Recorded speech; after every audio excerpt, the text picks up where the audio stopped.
For centuries, Robin Hood has been portrayed as a heroic outlaw of English folklore, a charming thief who stole from the rich and gave to the poor. From Errol Flynn's swashbuckling adventurer to Disney's animated Fox and Russell Crowe's warrior interpretation, audiences have become accustomed to seeing Robin Hood as a larger-than-life hero.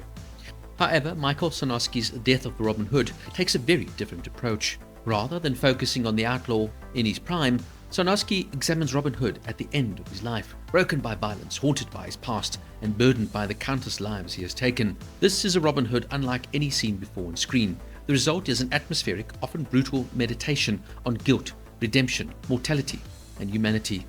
While the film boasts outstanding performances from Hugh Jackman and Jodie and delivers a visually striking experience, it ultimately struggles to balance its art house ambitions with its darker, action-driven elements.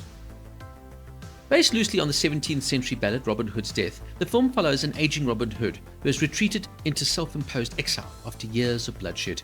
The legendary outlaw is no longer a heroic figure. Instead, he is a man consumed by regret, carrying the psychological scars of a violent life. When Robin suffers a serious injury, he seeks refuge in a remote priory where he encounters Sister Bridget, a compassionate healer and prioress, as well as becoming a sort of surrogate father to his oldest friend and most loyal companion's daughter, Little John's little Margaret. As Robin recovers, he begins confronting the consequences of his past actions and gradually reconnects with the humanity he thought he had lost. It's an intriguing premise and one that immediately sets the film apart from previous adaptations. The project was first announced in May 2024 when Michael Sarnoski signed on to write and direct a darker reimagining of the Robin Hood legend. Sarnoski had already earned considerable acclaim through Pig and A Quiet Place Day One, establishing himself as a filmmaker capable of blending emotional storytelling with striking visual imagery. The film was financed by Lyrical Media and produced alongside Writer Picture Company, while A24 quickly acquired US distribution rights in a competitive deal at the March du Film. Casting continued throughout 2025, with Hugh Jackman and Jodie leading the ensemble before Bill Skarsgård, Murray Bartlett and Noah Jupe joined the production. Principal photography would take place in Northern Ireland during early 2025. Filming occurred at Belfast Harbour Studios, on location throughout Silent Valley, Glenarm and Merlar Bay. Remarkably, the production completed filming in just over 30 days. The film also represents an important milestone for Sarnoski, as his first feature shot entirely on 35mm film. While A Quiet Place Day One employed a mixture of digital and film cameras, The Death of Robin Hood fully embraces the texture and visual richness of traditional film stock. That choice pays dividends throughout the movie, giving every frame a tactile, weathered appearance that perfectly complements the grim medieval setting. Now, at the center of the film is Hugh Jackman, delivering one of his most physically and emotionally demanding performances of his career. Well, of course, other than his iconic portrayal of the aging Wolverine in Logan. Like Logan, Robin Hood is old, broken, world-weary, and struggling to find meaning at the end of his violent life. The parallels are impossible to ignore and often work in the film's favor. Jackman portrays a Robin Hood as a man who has spent decades surviving violence only to find himself unable to escape its consequences. He's angry, exhausted, wounded, and emotionally fractured. There are moments where Jackman's age and physical weariness become integral parts of the character. His Robin limps, struggles, and appears weighed down by every decision he has ever made. The performance is deeply brooding and intensely physical. Jackman spends much of the film carrying the emotional burden of Robin's guilt through subtle expressions rather than dialogue. His eyes often reveal more than the script does. At times, though, his English accent occasionally wavers, but it's a minor distraction in what is otherwise a committed and compelling performance. What stands out though most is Jackman's willingness to continue challenging himself as an actor. Following projects such as Song Sung Blue, The Sheep Detectives, and now The Death of Robin Hood, he continues to pursue dramatically different roles rather than relying on familiar territory. It is clear he remains committed to pushing himself creatively.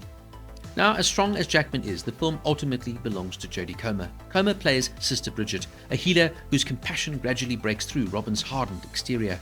Her performance provides the emotional core that the film desperately needs. Where Robin is consumed by violence and regret, Bridget represents kindness, hope, and forgiveness. She serves as the perfect juxtaposition to Robin's darkness.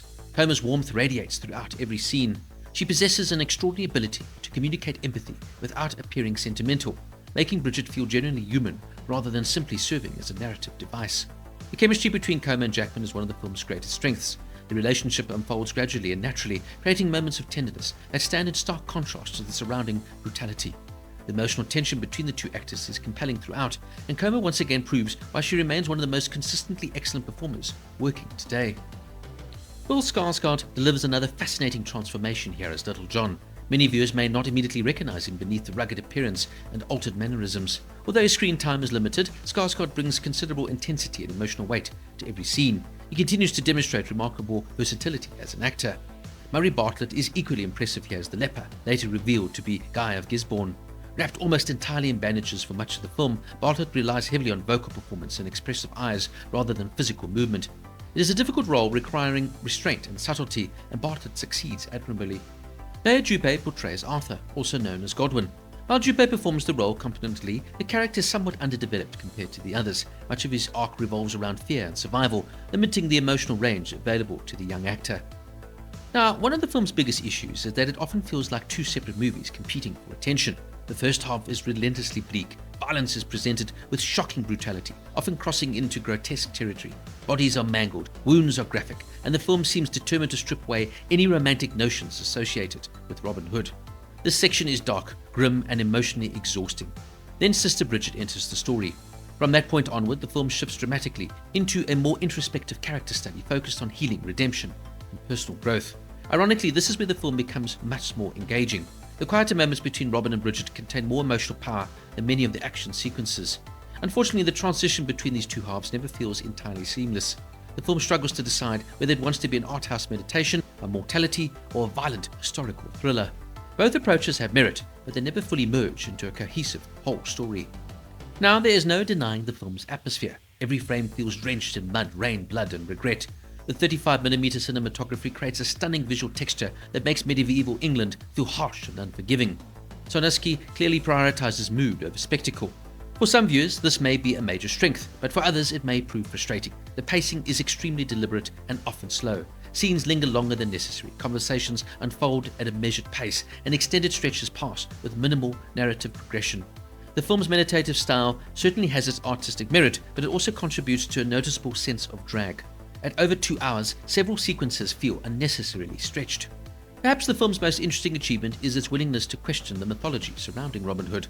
Historically, if Robin Hood existed at all, he was unlikely to resemble the heroic folk figure celebrated in popular culture. Sarnoski explores the possibility that a real outlaw would have been a deeply flawed individual shaped by violence and survival. The film strips away the romanticism and presents Robin as a man who spent much of his life killing. Whether audiences embrace that interpretation will depend largely on what they expect from the Robin Hood story. Those seeking heroic adventure may feel disappointed. Those interested in a darker and more realistic examination of a legend may find much to appreciate. The Death of Robin Hood is a fascinating but flawed reinterpretation of one of literature's most enduring legends. Michael Sarnoski delivers a visually stunning and emotionally ambitious film that benefits enormously from outstanding performances by Hugh Jackman and an exceptional Jodie Comer.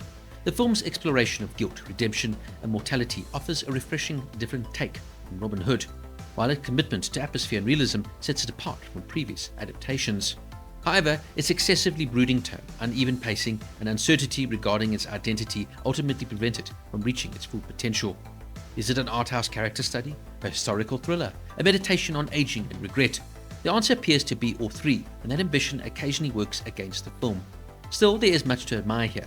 Performances alone make the journey worthwhile, particularly Comer's scene-stealing turn as Sister Bridget and Jackman's deeply committed portrayal of a legendary outlaw confronting the ghosts of his past. The Death of Robin Hood gets a 7 out of 10.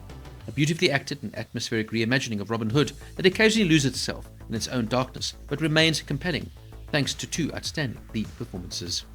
So what did you think of The Death of Robin Hood? Please let me know down in the comments below, and don't forget to like and subscribe for more deep dive reviews.